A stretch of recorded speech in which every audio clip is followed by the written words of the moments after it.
All right, and we are live. Hello, everyone, and welcome to the Pastrami Nation podcast. I'm Kevin. Joining me today, we have a very special guest. We have a comic book writer. He's a now the publisher of Source Point Press.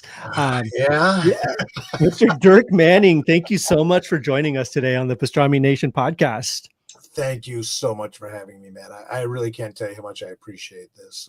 It's just, I'm really happy to be here. Very excited to be here. Thank you for having me. Absolutely, man. No, it's an honor to have you here. And just right before we got started, we were talking about horror. You're a big horror guy. We're big horror fans, and you wrote a short film called The Hunger on Black Box TV, which is amazing. And I just had to give props, have to give a shout out to that. If you guys haven't watched it, go check it out on YouTube. The Hunger, it's on Black Box TV. You won't be disappointed. Make sure to watch both parts, though. I didn't know it was two parts. It's a short, but they just cut it in half. So it was Black Box TV's first ever 2-part episode. And, that's cool. Yeah, and I appreciate you saying that because Tony Valenzuela was a fan of my comic series Nightmare World, and he wanted to adapt something from Nightmare World, and I said, well, that's going to become a sticky wicket. Let me do something new. So then we did The Hunger, which went on. I didn't know who was in it till I watched it, like when it debuted. Right. But it was John Grease, Uncle Rico from Napoleon Dynamite. Features early Bonnie Aarons, who went on to become the Nun. So cool. And directed by Drew Daywalt, who is now a very famous, established children's author with The Day the Crayons Quit and stuff like that. So yeah, just I appreciate you an old school shout out to The Hunger on Black Box TV because it's fun. A fun film to write. And if you like horror stuff, definitely check it out. So let's talk about.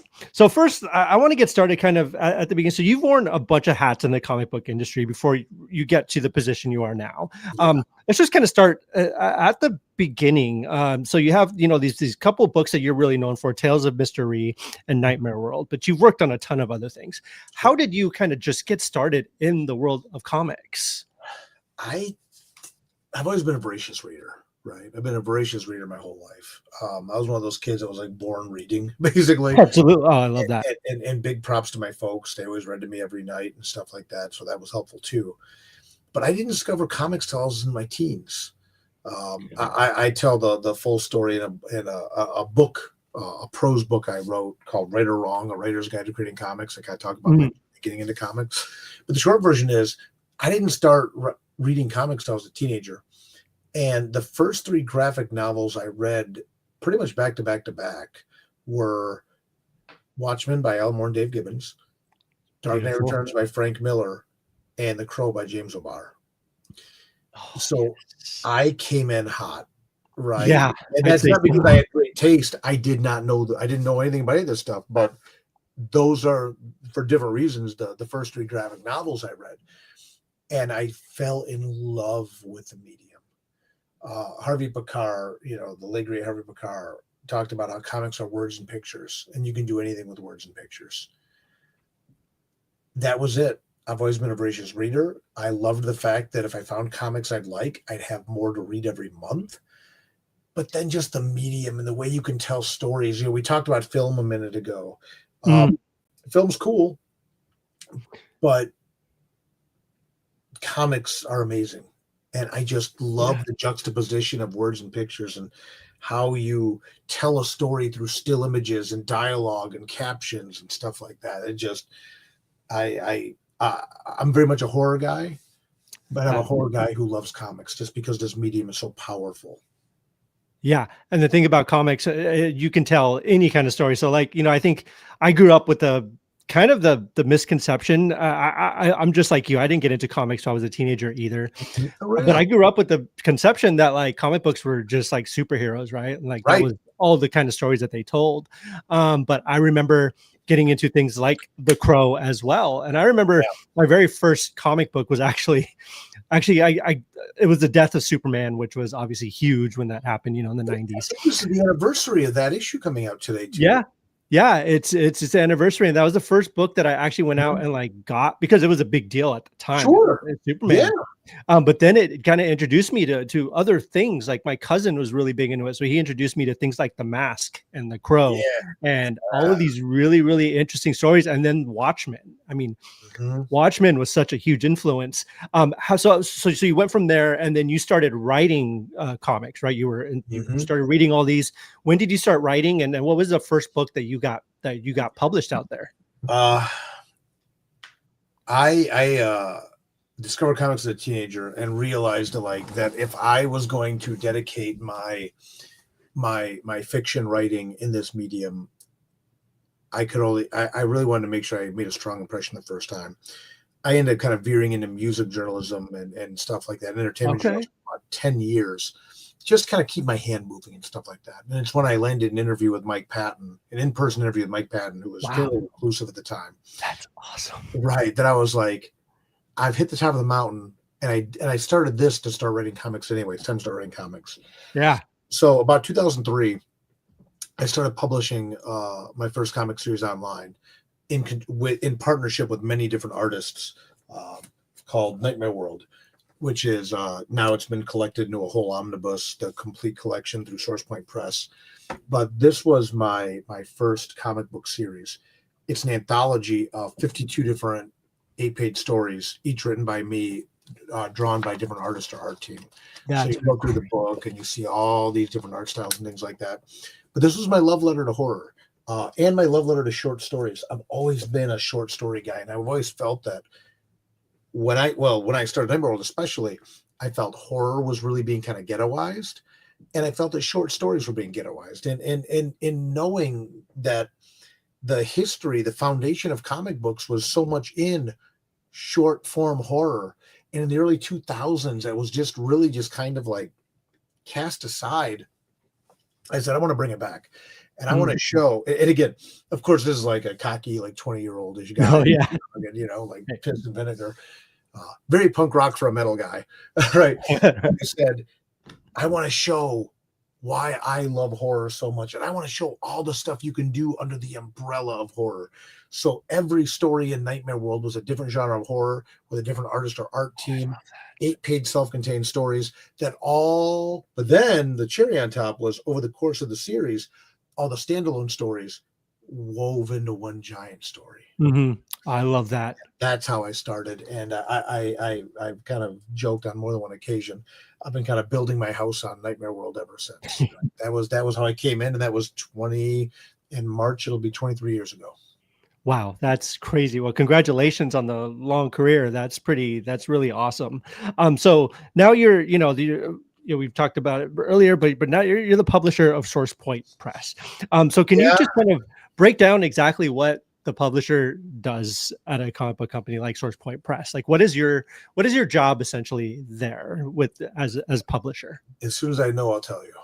Okay, I get No, I've been a writer for 23 years, and in full transparency, I've worked with SourcePoint Press for the last about 7-8 years. I've been good friends with the people that run the company, but uh, Travis McIntyre, who's helping run the company, was getting ready to sunset things. He's been getting into stuff with Whalebacker, his his Kickstarter distribution company. Mhm. Travis, and I said no, and Josh Werner, who was the editor in chief. I said no. I said, don't sunset the company. SourcePoint Press could have such a valuable space in the ecosystem. It Yeah. could be a home for creator-owned comics in the realm of horror and speculative fiction and pulp, and get back to the roots of what the company once was, and give creators who are making their own books and are willing to pay to have their own books printed and create their own books and give them access through Lunar, through Simon and Schuster. And I made this big impassioned pitch, kind of like early image for insiders. An early image model. And Travis looks at me and he kind of does this, and he just goes, so why don't you do it? Ah, okay. I love And that. okay, right. And I've always considered myself very much a pay it forward person. I mentioned earlier my book, Right or Wrong, A Writer's Guide to Creating Comics, where Mhm. I try to help other writers make comics. And a little voice in my ear kind of said, okay, Dirk, you've been the pay it forward guy for all these years, and it's the end. You wrote a book, and it's easy to write a book and put a book out and to point people to that book. But now you have an opportunity to take this company that might be sunset, and it's going to take time, and it's going to take capital and effort and a new learning curve. Yeah. How much did you mean it? How much are you the pay it forward guy? Are you willing to do this? Well, spoiler. The answer is yes. I talked myself into a job I never aspired to have, especially because I'm still an active writer. Mm-hmm. So, and I decided, I said, you know what? I've been very fortunate. I've been published by Image Comics. I was published by Devil's Due. I've been published by Ape Comics, many different publishers over the years.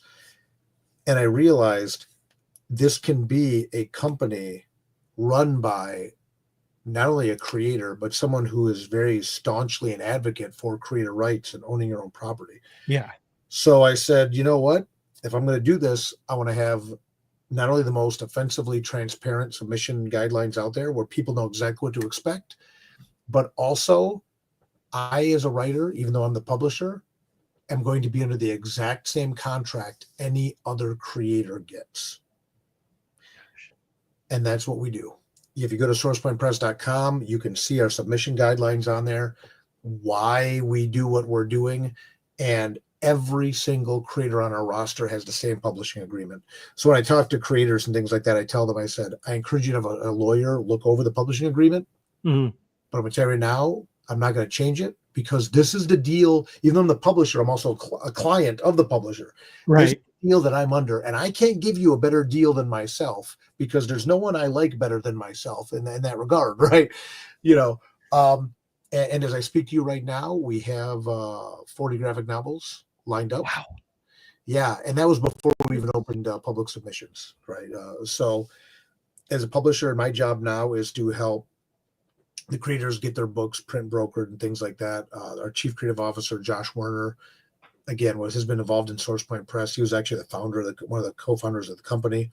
He's involved. I really lean on his expertise a lot for print brokering and things like that. Getting so many creators are paying way too much to get their books printed. Yeah. And it kills me. And people that should know better.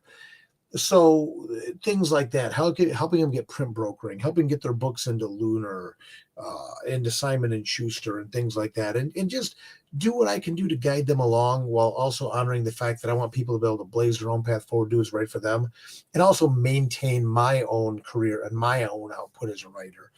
But it's right now really about just reestablishing taking SourcePoint Press back to its roots. I say we publish comics with a sharp edge. Yeah. If you look at the books we're offering, it's a variety, but there's a tonal consistency in terms of quality and just enough edginess to really make our books enticing. Yeah, so I noticed that you guys have such a diverse range of voices and everything on the books that you guys publish. Right. And a lot of them are really, really big, like bold risks that you guys take on some of these stories. Mm-hmm.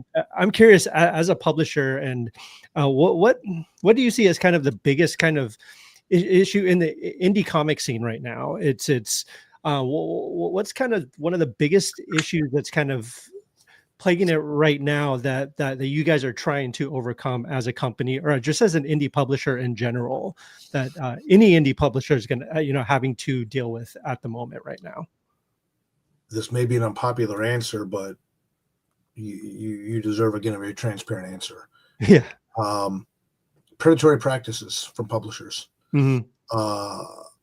Hollywood accounting is what I like to call it. No, and that makes sense, right? It is that predatory. Yeah. When you look at the submission guidelines of SourcePoint Press, one of the first things that I talk about is we will not pay to print your book. Mm-hmm. You will be responsible for paying for the printing of your book. But here's why. You are going to not only own 100% of your intellectual property, you are also going to own all your own stock. So both in terms of like ideology as well as physical product, it is yours. You will then only give us what we need to fulfill your distribution for you. Gotcha. It's as clean as I can keep it. It's not going to be the model for everybody. If you're a creator out there who's saying, pay me to make my idea and I'll give you a piece of it, no offense, I've got 20 plus of my own graphic novels. I don't want to own a piece of yours. And I promise you, young creators, you don't want me to own a piece of yours. Right. Don't be so desperate you're willing to sell off your ideas to someone to get it in print. Instead, build your audience. Take the time, do the work, get on the road. We talked before I came on the air. I've done 8 conventions in the last 10 weeks, give or take. And I'm, man, real talk, I'm 50 years old, man. I mean, believe me, it's getting harder to do. Mm-hmm.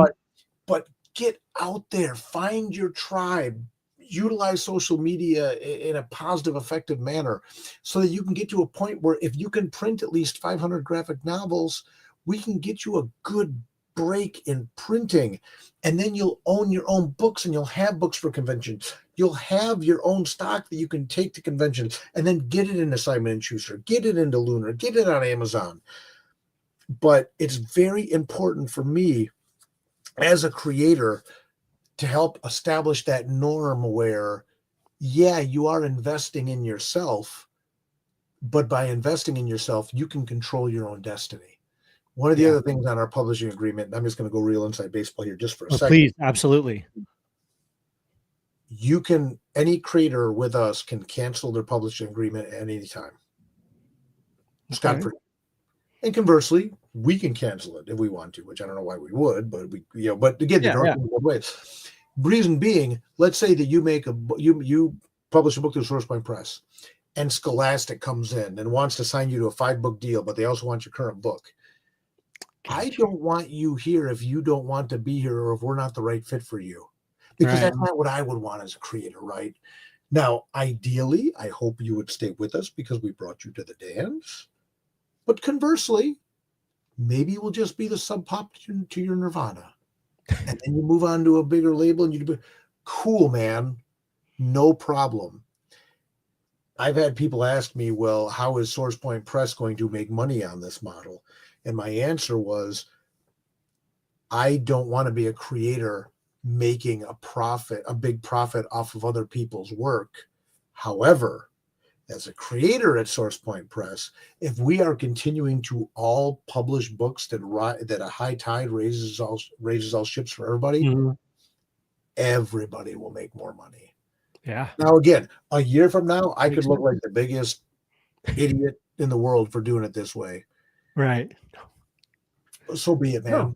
So be it, right? But that's it. I just want the company to be able to pay for itself.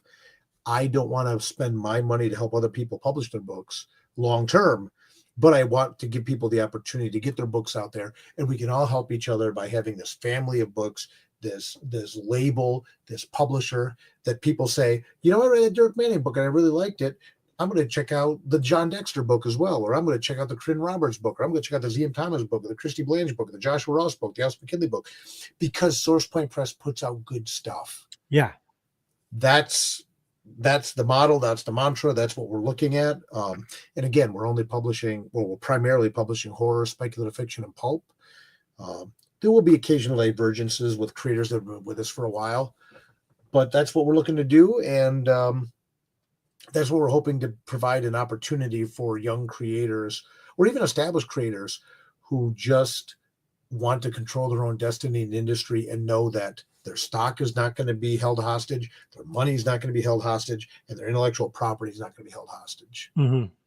Absolutely. No, that makes complete sense. I mean, I live in Portland, Oregon, and I know quite a few people who work in the industry up here. They work at like Dark Horse and things like that. Sure. And they have their ups and downs, but I think, that's the main thing I hear is that people want to own their own stuff. Like it's just, it just makes sense. And it's just what kind of any creative wants.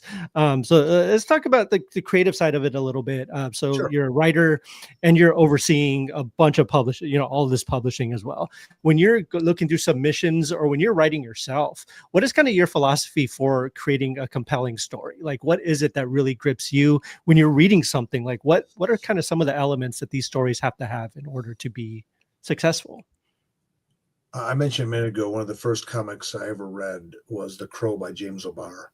Beautiful. And the thing that drew me the most to The Crow was the fact that it was such a raw, undiluted vision of what the story that James O'Barr wanted to tell. Mm-hmm.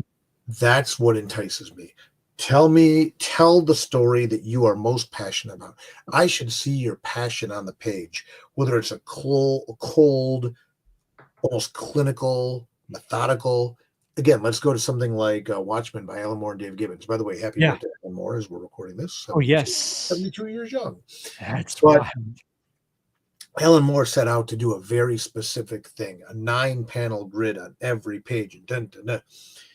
But you can see the passion in that book, man. You can just see the discipline he It's put in. gorgeous. Yeah. James O'Barr bled on every page, right? Frank Miller, Dark Knight Returns, again, just visceral, unhinged, like, old man Batman.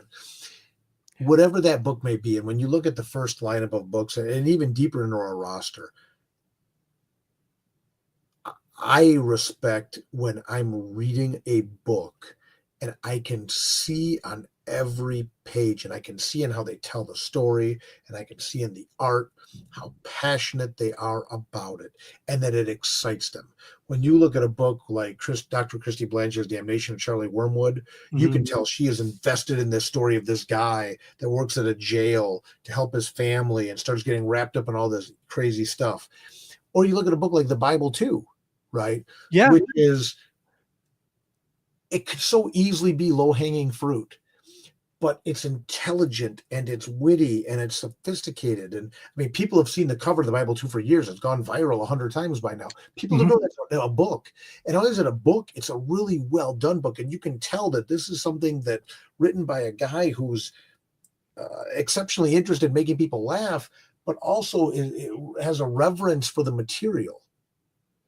My book, Tales of Mr. Rhee, again, I'm on the 6th volume of this series. I'm over 900 pages deep, and I'm just as passionate about it.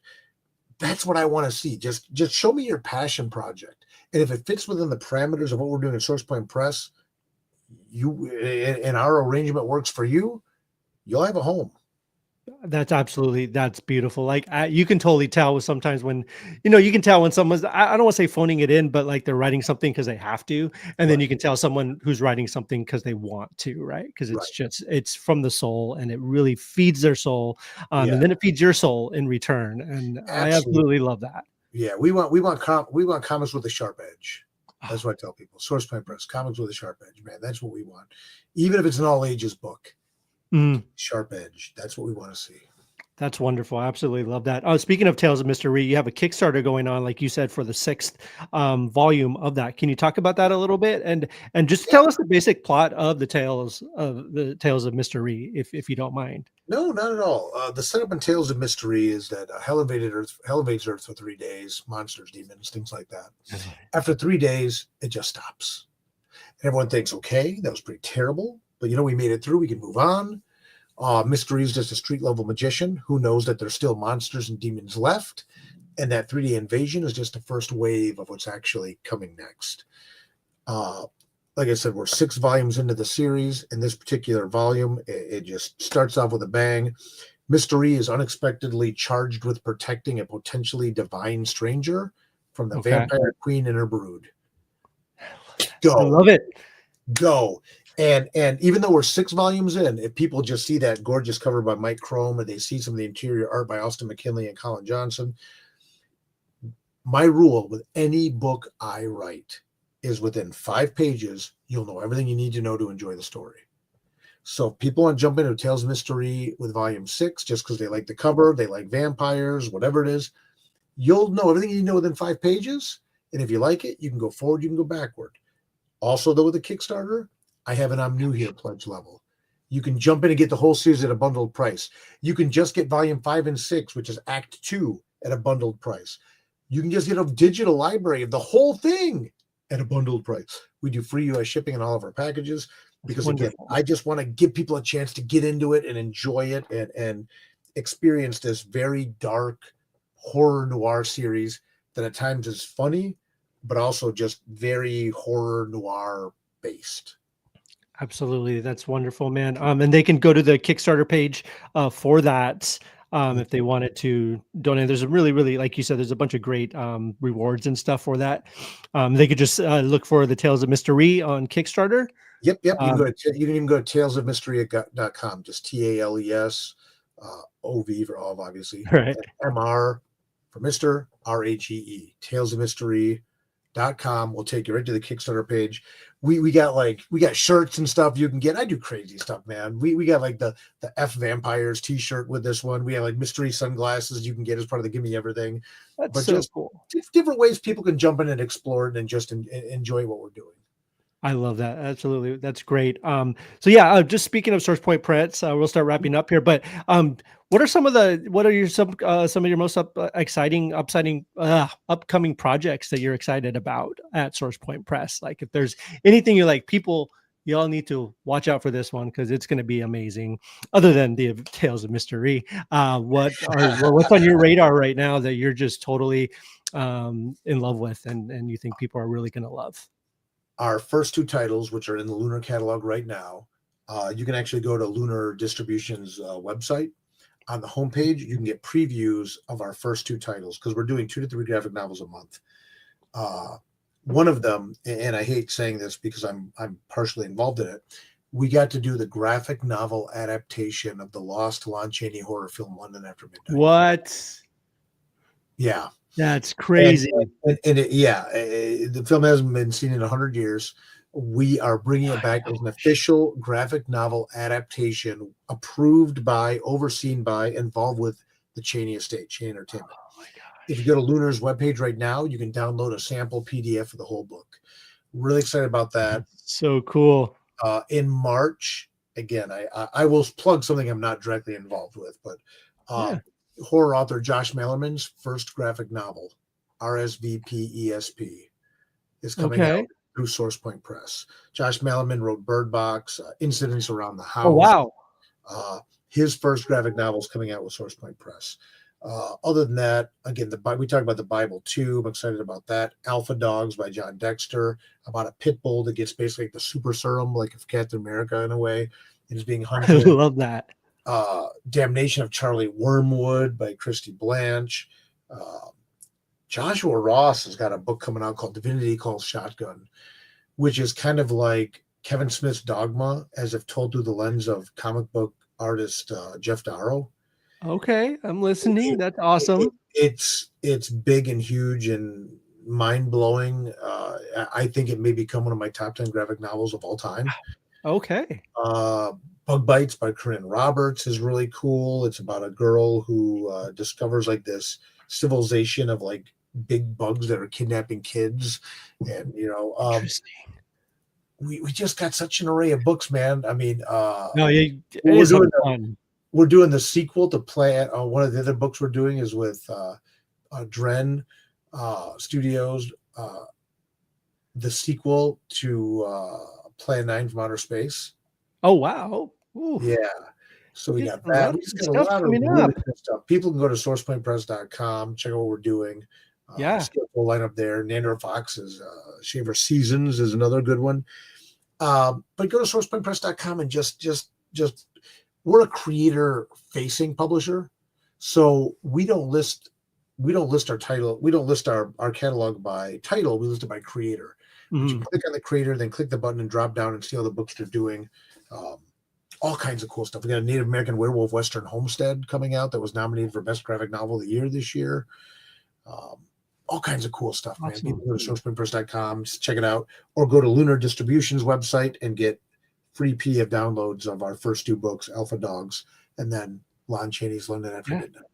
Oh, that's so cool, man. That's amazing. So, well, Dirk, thank you so much for joining us on Pastrami Nation. We really, really appreciate it. Thank you for chatting. That was awesome. And look forward to everything you guys are doing over there. It's pretty cool. So first, where can they find you on social media? Where can people follow you at? People can follow me. Just look for the picture of the guy with the top hat and the scarf at Dirk Manning. DirkManning.com is my website. I have a monthly newsletter I send out. You can sign up at DirkManning.com, or again, on social media, Facebook, Instagram, God help me, even Twitter, X. I hear you. At Dirk Manning. And you can also find Source Point Press on Facebook and Instagram. Find us on there as well. Look for our active accounts since our rebrand. And sourcepointpress.com is our website where you can check out all of our books on there as well. Awesome. And you guys do, you just mentioned you just came off the con circuit essentially. Do you guys do cons like generally all over the place? Yeah, yeah. Uh, SourcePoint Press really became known over the last 10 years as being a very convention heavy publisher. But with me being one person and me also being yeah, a no, leader, we're kind of reevaluating how we do that. However, I would suspect that you're going to start seeing more branded SourcePoint Press creators at more shows again moving forward.